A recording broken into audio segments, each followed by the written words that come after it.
Down in the valley where the girls get naked. If you throwing bands, then you know she gon' shake it. 1, 2, break 'em. 3, 2, break 'em. These niggas grind hard, but these bitches grind hard. Stars. I'm coming to you today with a review for P-Valley Season 2, Episode 4. So, let's get to it, shall we? All right, you guys, so the Pink is doing what it do, okay? The people is there, they is making money, folks is throwing dollars all over the place. They got this one lady up in there, and I was like, is that the lady that was drunk last season when Mercedes went to jail? I was looking at her, I was like, that look like that's her. You know, she enjoyed herself a strip club, okay? She in there, she having a good ass time. Boy, she enjoying these women, mesmerized like the rest of us, honey. She even go into the VIP room with one of them and, you know, getting a little private dance. She's so caught up, she take off her mask, okay? And when she take her mask off, the stripper take her mask off too. And she dancing and all, and then all of a sudden the stripper rear her head back and she goes, "Achoo!"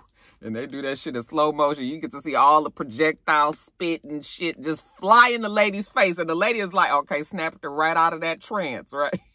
She just started screaming. I was like, bitch, ain't nobody told you to take your damn mask off. Okay, but you can believe that the party is now over, because it turns out that this lady, who is the lady from last season, her ass also is a health inspector, okay? So she's so mad that this woman then sneezed in her face, and she telling Clifford she about to shut this shit down. She get on the mic and she tells everybody that the Pink is closed effective immediately. Get y'all shit and get the hell out, okay? I was just like, what you so damn mad for? Like I said, you the one took that mask off. So the lady is going crazy, telling them all the violations. Most importantly, everybody needs to wear a mask, okay? So she tells them that they got 24 hours to get this shit fixed, or else she really shutting it down, okay? Uncle Clifford was like, 24 fucking hours? Who gonna do all of this in 24 damn hours? That shit is expensive, and Uncle Clifford ain't got the money for that. She was like, if you sell that Birkin bag, then maybe you'll get some money. I was just like, See, now listen. Uncle Clifford had all that money that Autumn gave him, and this nigga out there buying all these new clothes because he been fresh to death this whole season, and he got a Birkin? I don't think I feel as sorry for him as I have been feeling. You need to get your priorities straight, Uncle Clifford. And she was like, and if you don't get it done, then you're going to be closed for a long time, and it's going to be a $25,000 fine. And he was just like, wait a minute, aren't you that one that was here last year, you know, that basically got drunk off her ass and went to jail? Okay. She was like, okay, you know what, maybe I'll bring it down to $11,000. That's all I can do, but you better get this shit done. So, of course, now this means that can't nobody make money. And you know the strippers is mad. Roulette was like, just because of her damn ass, you know, her sneezing ass, now she done fucked up the money. And Brazil was like, you know what, I can vouch for her. She got allergies. And she was like, bitch, ain't nobody talking to you with your belly button looking like a mouth ass. So Brazil lets everybody know that Roulette is in there sucking dick in the damn VIP room. And, you know, Roulette was just like, bitch, that's not true. But we all know it's true. Okay? Uncle Clifford was like, I know ain't nobody sucking dick in my fine establishment. Yes, they are. After that, Roulette go over there and she commenced to beat Brazil's ass. And, you know, one of them stripper fights to the death. I told you how they do it. Something totally different, okay? Everybody had to break it up. Big L had to come in there and get Roulette's ass off her. I mean, totally pick her up, and she kick her in the face and everything. Poor Brazil looked like her nose is broken. Big L take Roulette into the other room, and, you know, Big L just trying to figure out, like, what is the hell is wrong with you? You know, she was just like, you know, her brother is gone, okay? And, you know, he was just like, it might be some truth to the shit that Brazil was saying in there. You know, what was you doing when you got back the other day, you know, when she got dropped off from her John? And she was like, what was you doing with Eminem the other day when I got dropped off from the John? Okay, so everybody got secrets. Now, Big L, you have to keep your eye on Roulette, okay? If she knows what you doing, you know what she doing. Big L tells her, you know what, you need to, you know, fine-tune what you doing if you don't want to get caught around here. You need to be the finesser and not being finessed. Now, while all this is going down, Mercedes ain't there. Okay, she see on the news that the Bella Noche girls, you know, if you can't go to Bella Noche, where can you go? You know, remember those girls? They actually got them for this episode. I was just like, look at Katori out there doing it. Anyway, they was like, if you can't go to the pink, where the hell can you go? Okay. So she's on the phone with Uncle Clifford, and he was just like, yeah, the shit got shut down. And she was just like, man, you know, she feeling bad. She should have been there. Uncle Clifford's telling her, you know, like what happened at the fight and all that between Brazil and Roulette. And while she's looking at the news, she's like, oh shit, what is this? Okay, turn on the news. Her mama on the news. And turns out that Pastor Patrice Woodbine is now going to be running for mayor. Uncle Clifford was just like, I mean, you would have thought that the heifer would have been fine with the referendum. Okay, now she want to run for mayor. She ain't gonna win. And Mercedes is just sitting up there looking like, Lord, my mama. We ain't seen her and her mama together yet this season, have we? Anyway, while she's on the phone with Clifford, she get a text message from Coach, says that I need to finish up that Mercedes experience. Okay, meet me at the condo at 4 o'clock. And she had that look on her face. I was like, how long Mercedes gonna be able to do this? So Mercedes gets all gussied up and she goes over like she was commanded to do. Okay, got on her boots and her long trench coat and just her little lingeries underneath. Or should I say her stripper wear, because that ain't lingerie. So she gets in there and, you know, she's always in awe when she walks into that penthouse. And she takes off her jacket and then she's just like, Coach, like, I'm here. And then, child, we see the wife over there getting something out the safe or something. And, you know, Mercedes was like, oh, shit. Like, I didn't know you was here. You know, she's all uncomfortable. And the girl was like, don't worry about it. I'm just coming over here. I had to get something, get my camera equipment or whatever. Okay. So Mercedes was like, oh, okay. So she goes back and puts her trench coat on and bumps into the lady. You know, she's all uncomfortable. I guess while we waiting on the coach, we're going to have us a quick little conversation. So then Mercedes and her are talking and she tells her she apologizes for what happened the other day. And the wife was like, it's fine. I've never done this before. And Mercedes was like, shit, you think I have? Like, I might be a stripper, but I do have some morals and values. Okay. She was just like, well, why'd you have to rush off so fast? And she was like, because of my daughter. She shows her a picture of Terica. And she was just like, girl, that's some kind of ringtone you got for her. You know, they have a cute little laugh about it. She was like, oh, look at you being super mom. And Mercedes was like, I'm trying to be. Anyway, the phone rings and it's Coach. And Coach is talking to the wife and, you know, she's like, hey, babe. So Mercedes just actually takes her jacket back off and she gets on the pole. Okay. Because it draws her. It draws her to it. And so while she's on the pole and while the wife is sitting there on the phone, you know, Mercedes is all engrossed in what she's doing. And then all of a sudden she sees that the wife is taking pictures of her. Okay. And you remember in the contract, you know, we ain't supposed to be taking pictures and posting stuff and doing none of that. But the wife clearly has an attraction for Mercedes. I was like, oh, Lord, how long is it going to be before these two hook up? And the wife was like, I wish I could do that shit. And Mercedes was like, you can't take your clothes off. You know, I'll show you. All right. So the wife takes off her clothes and, you know, she's like, you know, gets up on the pole and looks like the rest of us the first time we see a pole and don't know what the hell we doing. Okay. And then Mercedes gets behind her when she gets down on the floor and kind of shows her where the twerk muscle is. Can somebody show me where the twerk muscle is? I would like to know where the twerk muscle is. And evidently, you know, because when Mercedes put her hand down in Miss Wife's private area, whatever she pushed, honey, she twerked it on out, you know. So then the wife starts doing it. I was cracking up. So after they have a good little laugh about that, you know, the wife was like, I wanted to hate you, but clearly she cannot hate Mercedes. She was just like, you know, here I am having feelings for a stripper. And that hurts Mercedes' feelings. She's like, well, you better go because the coach is going to be here any minute. And the wife was just like, the coach is not coming. Okay. When I was on the phone with him, he's leaving. He's not coming here. You know, basically I called you here. Okay. And I was just like, well. I mean, I guess this is about to be, you know, expedited for real, right? And next thing you know, child, they kissing and child, they got their clothes off and they about to have sex. And I was just like, oh, now who would have known that Mercedes was going to swing that way? And honey, Mercedes put the Mercedes experience on her. Now, when Mercedes wakes up later on that evening, the wife is gone, but she sends her a text message saying like, that was awesome. She can't wait to see her again. I was like, well, just in a couple of meetings, this has become extremely complicated because that wife looked like she ain't about to let up off of Mercedes. And the coach already want to have Mercedes. And she going to be trying to divide her time between the two of them. And she going to try to keep this a secret from the coach. And like, what is going to happen here? Anyway, while she's looking at her phone, she's getting all these text messages. And, you know, Mercedes is like, what the fuck is going on? She turns on the news, and honey, in that moment that she was in carnal lust filled passionate lovemaking with the wife, the whole fucking city had then went crazy. Okay.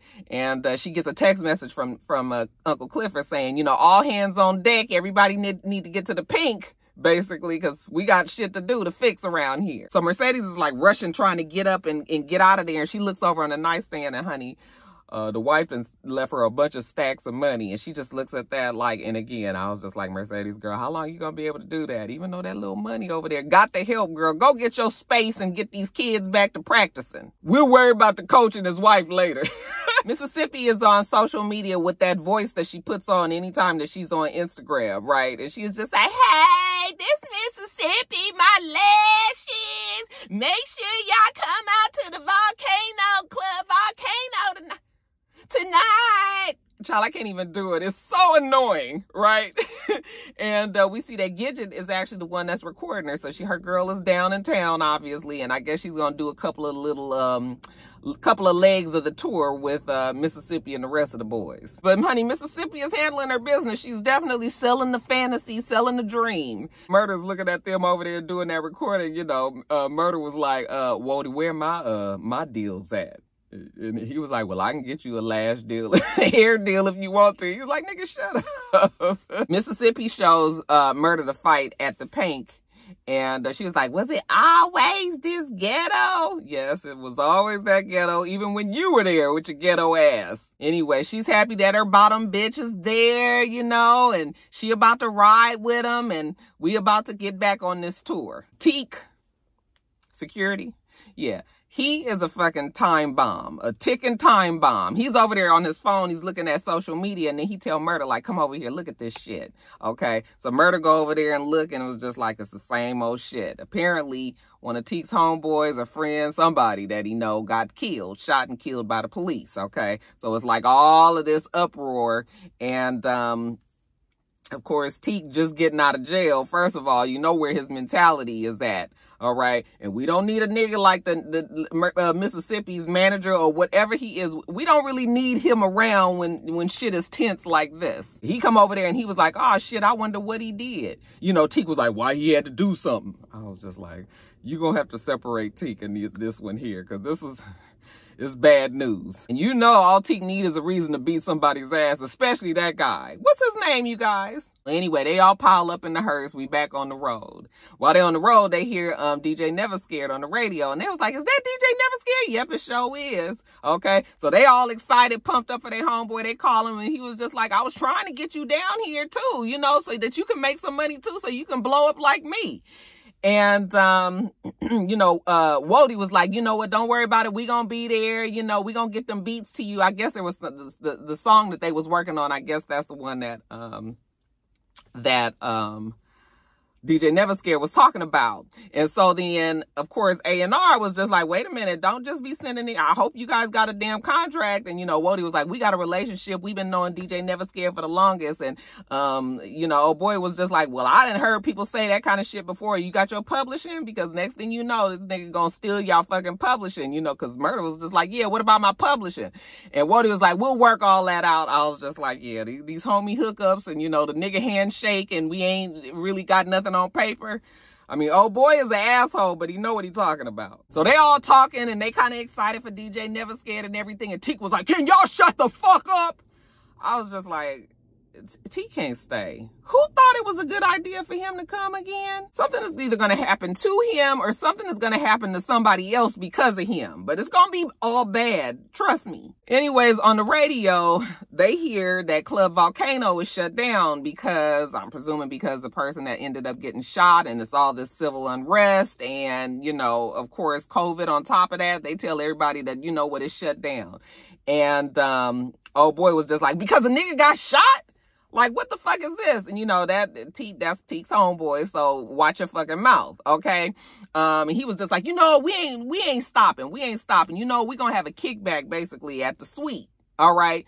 That's what we gonna do tonight. So they go back to the hotel and, you know, everybody's just sitting around, chilling, smoking, talking, watching TV, whatever they doing. And Teak is over there boiling. He's watching the news. And you already know, remember when George Floyd got killed, how it just consumed all of the media? Okay, so he's probably sitting and watching CNN, and they probably just feeding that to him 24/7. Old boy gets a remote and was like, turn that shit off. Okay, we about to do a toast, all right? And he's like toasting to the, you know, all of them on this tour or whatever. And T came over there. He said, who told you to turn off my motherfucking TV? I said, oh, it's about to go real left. You know, that's Teek's people, and he trying to find out what was going on. And oh boy was just like, well, obviously your boy did something, okay? Because the police came, right? So his feeling is like his friend deserved it. And honey, that, of course, they get to arguing and fighting and shit. And here come Gidget. I was like, it's always a little white one. Girl, do you please know your place, okay? They get to arguing, and she come over there, and she's yelling at him, and he was like, bitch, will you get the fuck out of my face? And she's like, I'm not scared of you. You need to be scared, because that fool is crazy, okay? And Mississippi starts crying and pulls her back, and Murder gets in between them and pulls Teek back, because Teek was about to beat somebody's ass, whoever was in swinging reach at this point. I just knew he was going to hit Gidget. I just knew he was going to hit her, but he didn't. So he goes back to the room, and he is still boiling, still just, you know, mad about everything that's going on. So Murder's in the bathroom, and he's laying some vocals. You know, he's trying to get his acoustics together, I guess. So he's in the tub. And he's rapping and everything, and here come Teek. Teek come in there and pee right next to him in the tub, right? And I would imagine that Murder ain't had sex in quite some time. So you got this man over here with this big thing peeing and right on the side of you. I guess you would probably take some notice. He was like, nigga, don't you see I'm trying to lay this music?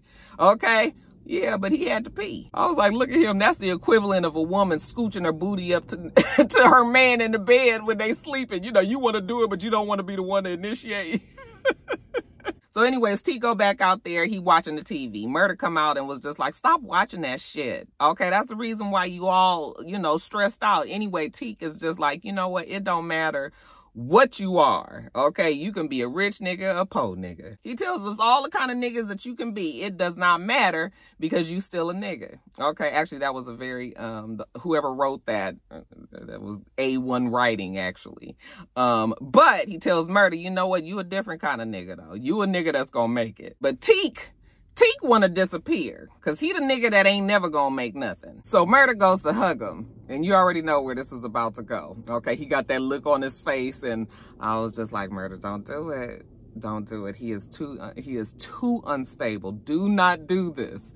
But you know what? Once you kiss him on the forehead and then you give him another kiss, and the next thing you know, child, we taking off clothes and we putting on lubrication and we got condoms in mouths and blowjobs and all this. And I was just like, this is such a mistake. You are going to regret this in the morning. So yet again, we get a second lovemaking scene where the person is about to make a big mess for themselves. Next morning, sure enough, Murder can't even wake up good, and Teek's sitting over there in the window and was like, who the fuck is Clifford? I was like, I knew it. And Murder had that look on his face like, fuck. Okay. And then Teek gonna hit him with the, you ain't never sent me no postcard when I was in jail. I was just like, oh, I know one damn thing. Teek better not do nothing to fucking Uncle Clifford. It's gonna come down to either it's gonna be something with Uncle Clifford and Murder and Teek. I'm not sure if Teek is going to try to kill Uncle Clifford. I'm not sure if Murder gonna have to kill Teek because he's gonna try to do something to Uncle Clifford. I'm not sure if Teek is gonna try to kill Murder because somebody gonna die in that triangle. Mark my words. Let's hope that it's Teek. Because, child, if something happened to Clifford or Murder, I don't know what I'm gonna do. Now, let's jump over to Andre, child. My iPad died, so I'm doing a lot of this from memory. So if I forget something, y'all please forgive me. But I don't have time to be trying to wait for this iPad to charge. I gotta work. I gotta get to work. This is before work. Anyway, we see Andre. He get home, okay? Home, and I think he lives here in Atlanta, right? Okay, he gets home from work, and he like, baby, I'm here. And baby don't answer, okay? He walk up the stairs, and child, why is baby in there giving some other man a blowjob? I said, girl, in your own fucking house. can you have some standards? Please don't have an affair and have a man in your damn house. Child, she on her knees giving him a blowjob. That ain't nothing no man want to see, especially no husband, okay? He come in there, and she was just like, oh, Andre, stop it. You know, he jump on old boy, get him in the chokehold and all that. You gonna kill him. Let him go, Andre. Let him go. Andre is mad, right? And that damn man was big. I was like, you could have took Andre, but I guess it's something about that rage when you find out your woman is cheating. So anyway, Andre let him go. You know, he all naked, dick swinging, everything. But Andre let him go.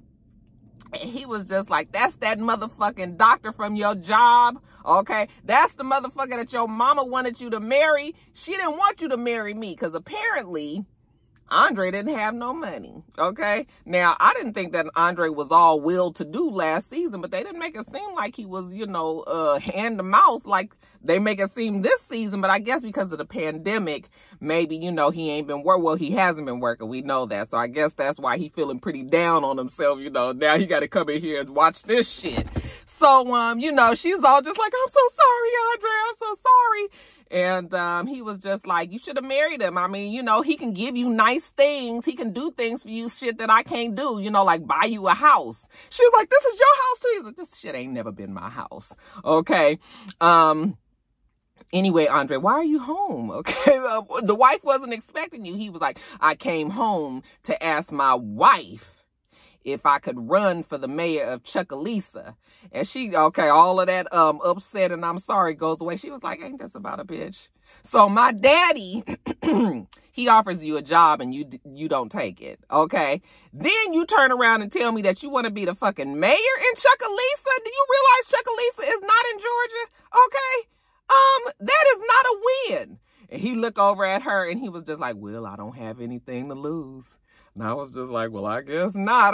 Your woman in there giving this doctor a blowjob. But Andre, this was like your golden ticket out. I mean, you didn't want to be with that lady anyway. Okay, I realize it's the male ego and it's fragile and things like that, but no. Go on and be with Autumn because that's where you really want to be. And speaking of Autumn, we see Autumn staying in the pink. Remember, she's living there. Obviously nobody knows. She gets up and she's about to go to the other room for something. I don't remember. And when she gets in the hallway, oh, spooky ass place. I would not want to stay there. Okay, she gets in the hallway and she kind of hears something. And you kind of even get the feel that maybe the room got chilly. Okay, because all of a sudden it was like this blue light.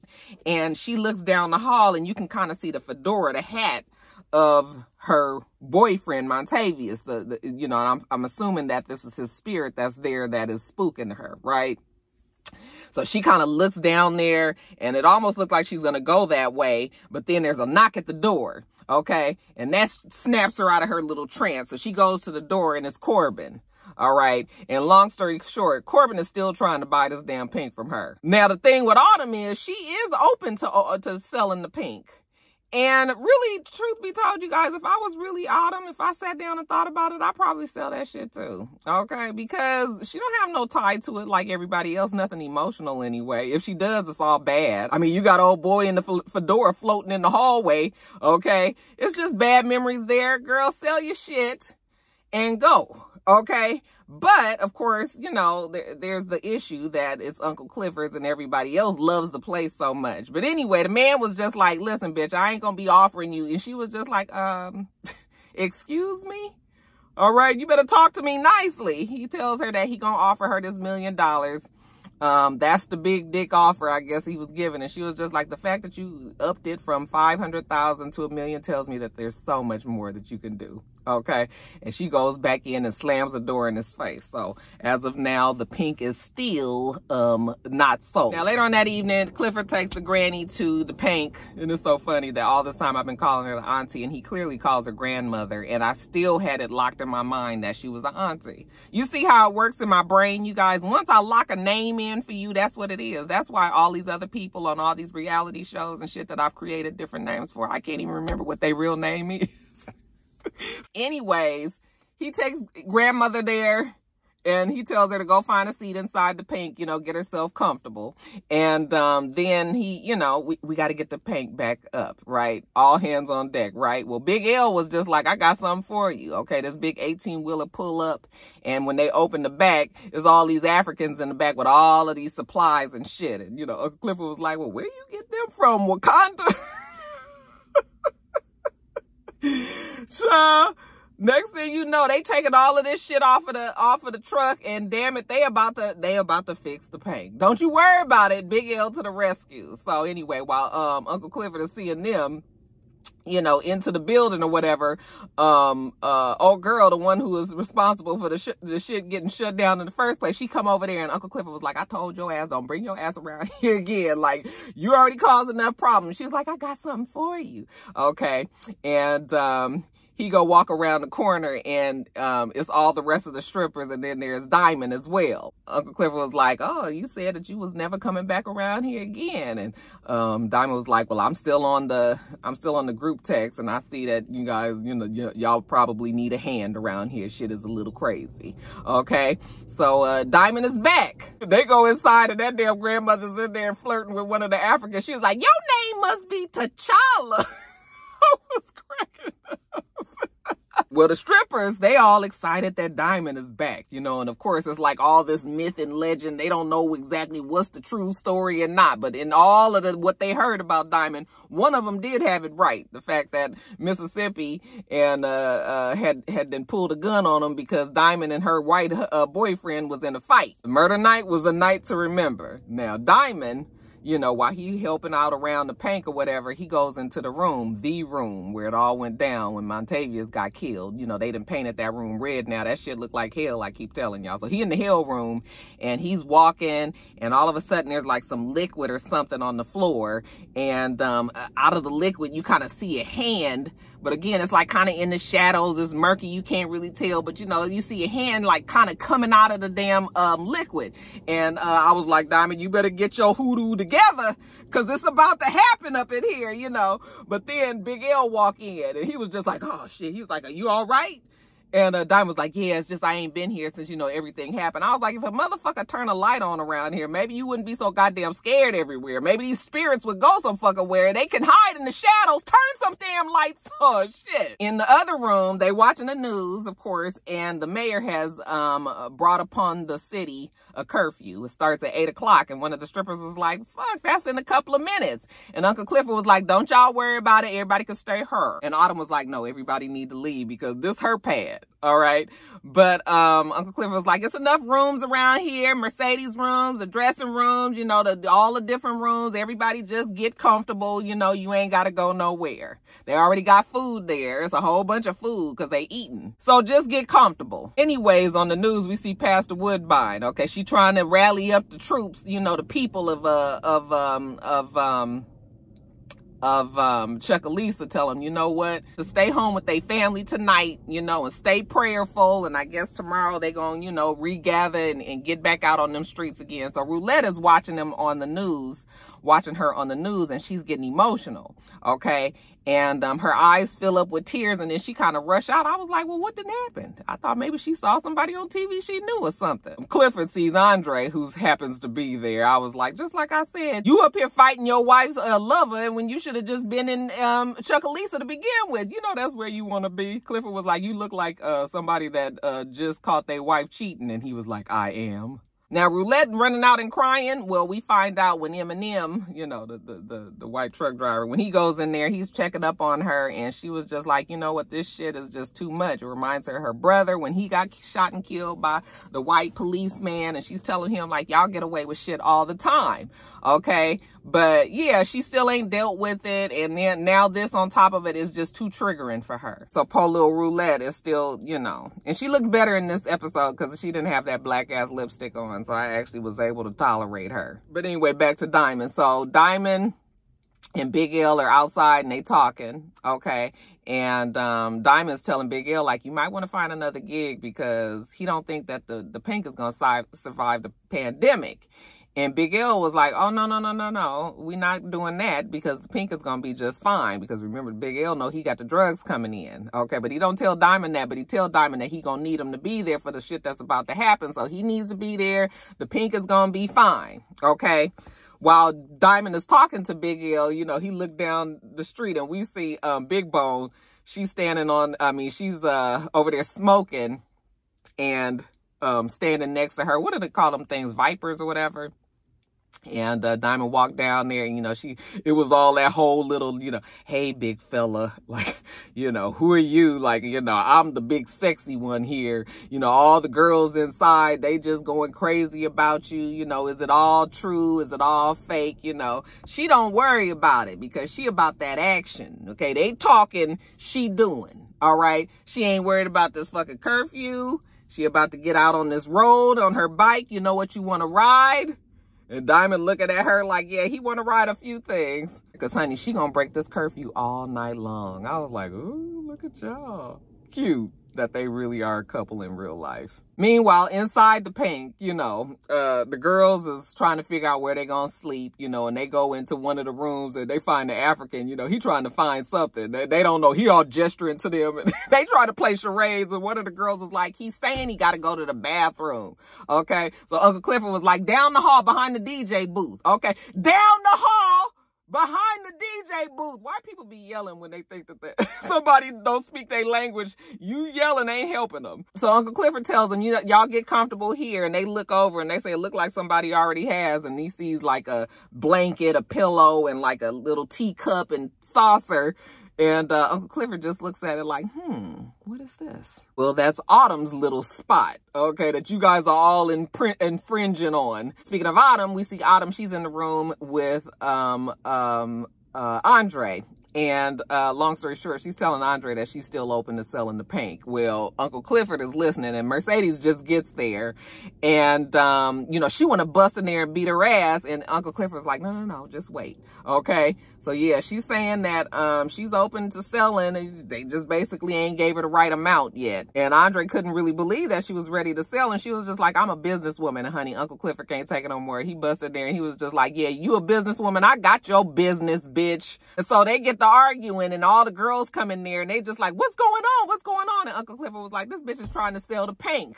Autumn's whole thing, like I said, she ain't connected to it. She said it's just a fucking building. You guys can take this money and go and do something else. Oh, why you say that, girl? No, that absolutely is not happening. To the Pink? So she's making it worse. You know, Uncle Clifford does call her out about staying in the Pink, saw your shit in the room in there. And then Mercedes was like, you told me that you was staying with one of your friends. And Uncle Clifford was like, this bitch ain't got no friends. Come on, y'all, let's get away from this here heifer. And rushes out the room. And Mercedes walks up to Autumn and she was just like, you know what? It was true what your boyfriend Montavia said. Okay, it's easy to love you, but it's easier to hate you. I was just like, well, damn. Autumn saved y'all. Why don't y'all buy her out? Y'all want to stay there so bad. Motherfuckers ain't got no money, but want to put, you know. I was just like, okay. Next morning, when the inspector comes back down there, they still ain't got the shit right. Everything was half-assed. You know, the Africans, they didn't quite get it done, you know. And she was just like, will you guys hurry up and get this shit fixed so I can come down here and blow the rest of my stimmy? Oh, Lord, what y'all gonna do? We can't, the Pink just can't catch a break, right? We see Andre.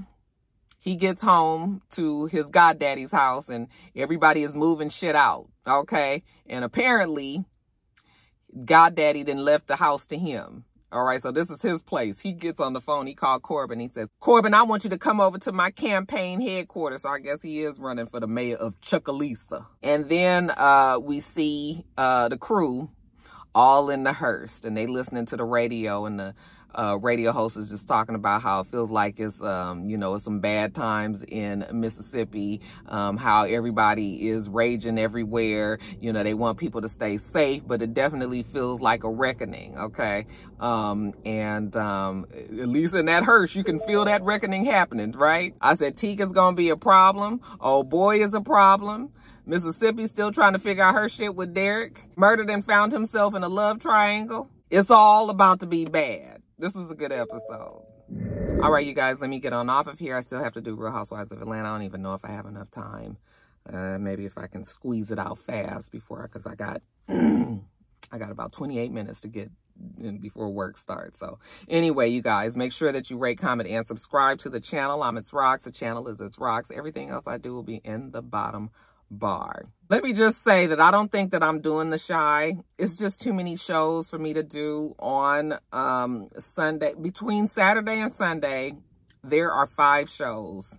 And my busiest part of the week at work is at the beginning of the week. Me trying to do all of those videos in just a couple of days is very difficult. And I know people don't understand, but I don't like putting my videos up like late like this. Like, I like the videos to go up the next day because everybody else has their reviews up and everybody else has expressed their opinions and everything. And I just don't like to be on a late freight like that. So I want to be on the same day that everybody else is dropping their videos, but 3 and 4 days later. And I do appreciate, I know everybody watches and everything, but it's just something about, like, I want to be at the beginning like everybody, you know, so I don't like doing this. So that is, you know, and I know for a fact that I can't do 5 videos in 2 days. Like, I can't do that, you know. So that is why I think that I'm not going to do the Chi, because I just don't have any desire to watch that now. It's been hard trying to, because the BET Awards came. I wasn't expecting to do that. And, you know, we had Love and Marriage, those 2 shows. You know, Real Housewives, P-Valley, and then I'm also trying to do Top of the Blogs tomorrow because you guys know that it's the end of the month and a bitch got to get her coins, okay? So all these videos trying to do, the Chi just came up at the wrong time, and it's not like I'm dying to review it anyway. And I know everybody's like, Roxanne, it started off good. They always start off good. The season always starts off good, and then that shit quickly declines, okay? So I don't even know if I feel like getting caught up in that. And I have no desire to watch it. I haven't watched it yet, so we're going to see, y'all. But as of right now, the Chi is going to be a no. Okay, continuing on. I hope that you have a wonderful, wonderful rest of your day, and I plan on doing the same. Till next time, rock stars. Bye.